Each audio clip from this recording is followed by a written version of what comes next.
አንጀት ምንም ጥቅም እንደሌለው ተደርጎ ለዘመናት ሲታሰብ ኖሯል። ነገር ግን ተመራማሪዎች ባደረጉት ጥናት ደግሞ ትርፍ አንጀት ጠቀሜታ እንዳለው አረጋግጠዋል።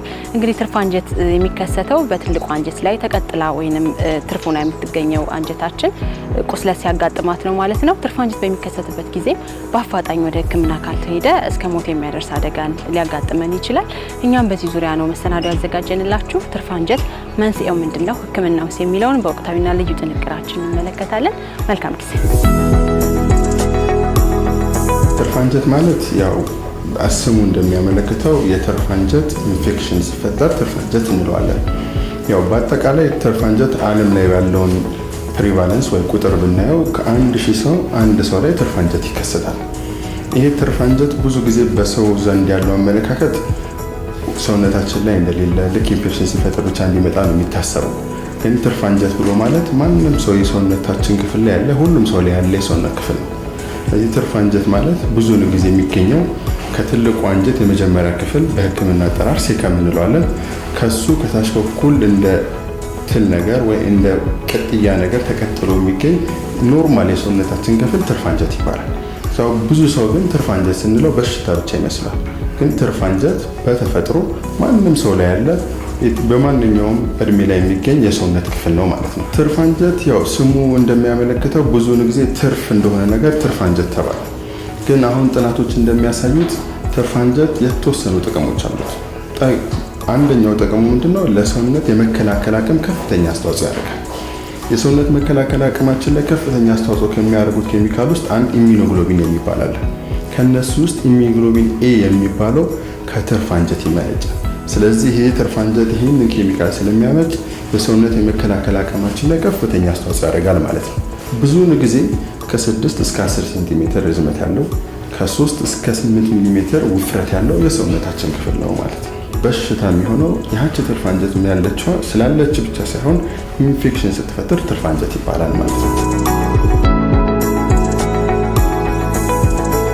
ትርፍ አንጀት የሚመጣበት ምክንያቶቹ ያው ብዙ ናቸው። ግን ምክንያቶቹ ከመምጣታችን በፊት ይሄ ትርፍ አንጀት አጠቃላይ ከሰውነት የሰው ልጅ ላይ ወንድ ላይ አንድ ሰው በህይወት ዘመኑ 8.6% በትርፍ አንጀት የሚያዝ ቻንስ አለው። ሴቶች ሲሆኑ ደግሞ 6.7% በህይወት ጊዜያቸው በዚህ ትርፍ አንጀት የመጠቃት ቻንስ አላቸው። ይሄ ዳታ የሚያሳየው ይሄ ትርፍ አንጀት ከሴት ትንሽ ወንድ ላይ የመብለጥ ባህሪ ያሳያል። ያው ምክንያቱ እስካሁን በሳይንስ በምንም አልተረጋገጠም፣ ግን ከሴት ወንድ ላይ ትንሽ ከፍ ይላል። ይሄ ትርፍ አንጀት ብዙውን ጊዜ የሚያጠቃው የእድሜ ክልል በአስራዎቹና የመጀመሪያ 20ኛው እድሜ ያሉ ሰዎች ላይ በብዛት ይታያል። ሌላኛው ለየት የሚያደርገው ነገር ትርፍ አንጀት ከ2 ዓመት በፊት የመከሰት ቻንስ ምንም የለውም፣ በጣም ዝቅተኛ ነው። ይህ የሚሆኑበት ምክንያት የትርፍ አንጀት አካባቢ ላይ ያሉ የተወሰኑ የሰውነት ክፍል እስከ 2 ዓመት ስለማያድጉ ከ2 ዓመት በታች ያሉ ህጻናቶች በትርፍ አንጀት የመጠቃት ቻንሳቸው ዝቅተኛ ነው። ስለዚህ አሁን ወደ ምክንያቱ ስንመጣ ያው ትርፍ አንጀት በአጠቃላይ 2 አይነት ናቸው በበሽታው ስንመጣ።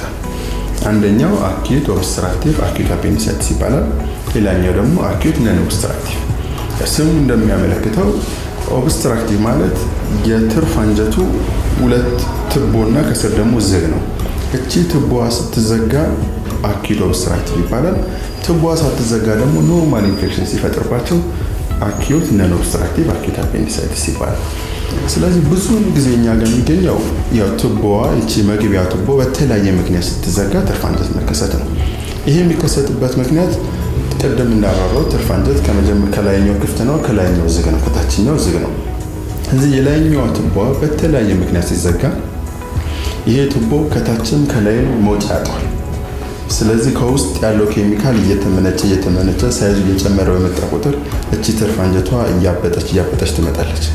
ትርፍ አንጀቱ ባበጠ ቁጥር ባክቴሪያ ይገባና ኢንፌክሽን ይፈጥራል። ኢንፌክሽን በገባ ቁጥር እብጠቱ ይጨምራል። ከዛ በኋላ ለትርፍ አንጀቱ የሚደርሰው ደም እየቀነሰ ይመጣል።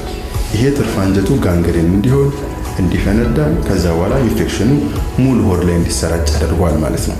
ስለዚህ የትርፍ አንጀት መነሻ ምክንያቱ ምንድነው? ኖርማል ትርፍ አንጀት የነበረችው መግቢያ ቀዳዳዋ በተለያዩ ምክንያቶች ሲዘጋ ትርፍ አንጀት በሽታ ያመጣል ማለት ነው። ስለዚህ እነዚህ ቱቦን የሚዘጉት ምንድናቸው የሚሉት ዋና ዋና ነገሮች አሉ። ዋና ዋና ተብሎ የሚጠሩት 4 ምክንያቶች አሉ። የመጀመሪያው ፌኮሊት እንለዋለን። ፌኮሊት ማለት ኖርማል አይነ ምድር ከባክቴሪያ ጋር ይጠባበቁና ትንሽ እንደ ኳስ ነገር ይሆኑና መጥቶ ቱቦን ይዘጉታል። ቱቦን በሚዘጉበት ሰዓት ይታፈናል፣ ያብጣል። ቅድም እንዳልኩት ወደ ኢንፌክሽን ደረጃ ይደርሳል። ሁለተኛው ምክንያት ደግሞ የሆድ ትላትሎች። አንዳንድ የሆድ ትላትሎች በተለይ ፒኖርም የምንለው ወይ ኢቨርሚኩላሪስ የምንለው የሆድ ትላትል አይነት በጣም ቀጫጭን ስለሆነ የትርፍ አንጀት ቱቦ ላይ ሄዶ ይሰነቀርና እንዲታፈን አድርጎ ኢንፌክሽን ይፈጥራል። ሶስተኛውና ሌላኛው ምክንያት ደግሞ ሰውነታችን ላይ የተለያየ ፎሬን ቦዲ ወይ ባዕድ የሆኑ ነገሮች በምንበላበት ሰዓት ትንንሽ ከሆኑ እነዛ ባዕድ ነገሮች ሄዶ ይሰነቀሩና ትርፍ አንጀቱን ይፈጥራሉ። አራተኛው ምክንያት ደግሞ የትርፍ አንጀቱ እጢ ራሱ ከትርፍ አንጀት ላይ የሚነሱ እጢዎች አሉ።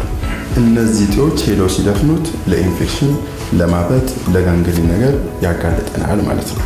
ስለዚህ የትርፍ አንጀት መንስኤው ብዙ ነው ጊዜ በባክቴሪያ ምክንያት ኢንፌክሽን መፈጠር ወይ በተለያዩ ምክንያቶች የትርፍ አንጀት ቱቦ ሲዘጋ ለትርፍ አንጀት ኢንፌክሽን አጋልጦ ይሰጠናል ማለት ነው። ዋነኛውና ብቸኛው በምንለው ሁኔታ አማራጩ ትርፍ አንጀት ኦፕሬሽን መደረግ ነው። ምክንያቱም ቅድም እንዳልኩት ከላይም ከታችን የሚዘጋ ስለሆነ የትርፍ አንጀት አብጦ የመፈንዳት ቻንሱ ከፍተኛ ስለሆነ ከፈነዳ የሚያመጣው ችግሮች የተባባሱ ስለሆነ የመጀመሪያው ኦፕሬሽን ነው። ይህን ኦፕሬሽን በሁለት አይነት መልኩ እንሰራዋለን። አንደኛው በኖርማል ኦፕሬሽን በቀኝ በኩል በሆድ ክፍል ከ3 እስከ 5 ሴንቲሜትር የሚሆን ቆዳ ተቀዶ በሱ በኩል ይወጣል። ሌላኛው አሁን የመጣው ደግሞ ላፓራስኮፒ የምንለው ነው። ያ ማለት በቀዳዳ በ3 ቀዳዳ ብቻ በቪዲዮ እየታገዘ ትርፍ አንጀቱ ማውጣት ሌላኛው አማራጭ ነው። ስለዚህ ዋነኛው የህክምናው ዘዴ ኦፕሬሽን ነው። አንዳንድ ጊዜ በተለያዩ ምክንያቶች ኦፕሬሽኖችን ማድረግ ማንችል ወይ በተለያዩ ምክንያት አንዳንድ ጊዜ መድኃኒቶችን የምንመርጥበት አጋጣሚዎች አሉ።